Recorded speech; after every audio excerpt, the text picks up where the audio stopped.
Pas de panique. Pour cet Instagrammar, on va parler des prépositions en anglais et vous allez tout comprendre. Déjà, préposition, c'est un nom assez pratique pour retenir deux infos super importantes et super utiles. Elle précède et elle positionne.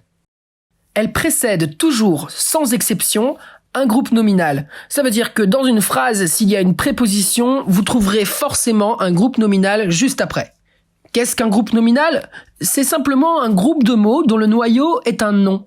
On peut avoir un nom simple, tout seul, comme home, un pronom, you, mais aussi un nom accompagné d'un déterminant et parfois même d'un adjectif.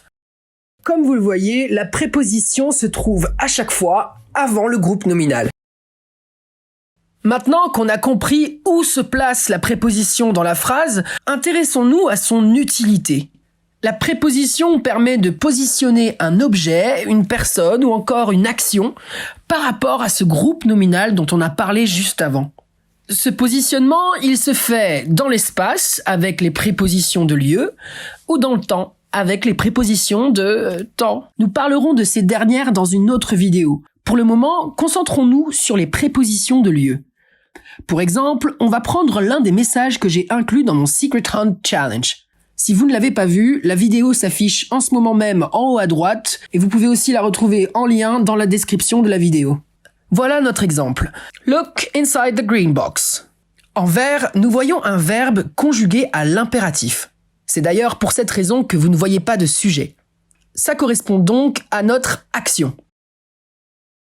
Puis nous avons en bleu le groupe nominal. Nous l'avons vu avant, il est composé de l'article défini the, de l'adjectif green et du nom box. Et au milieu, en rouge, notre préposition de lieu, qui nous indique où réaliser cette action par rapport au groupe nominal. Comme vous le voyez sur la vidéo, inside nous indique qu'il faut regarder à l'intérieur de la boîte. Avec une autre préposition, on aurait dû regarder devant la boîte, in front of the box, ou encore sous la boîte, under the box. Et voilà, une fois qu'on a bien compris leur utilité et comment les placer dans la phrase, il faut bien sûr connaître les différentes prépositions. Mais surtout, ne vous acharnez pas si vous avez du mal à en retenir certaines. Vous y aurez recours quand vous en aurez besoin, et vous finirez par les maîtriser. Dans tous les cas, quand vous les apprenez, ne faites pas les choses à moitié. N'ignorez pas leur orthographe et leur prononciation.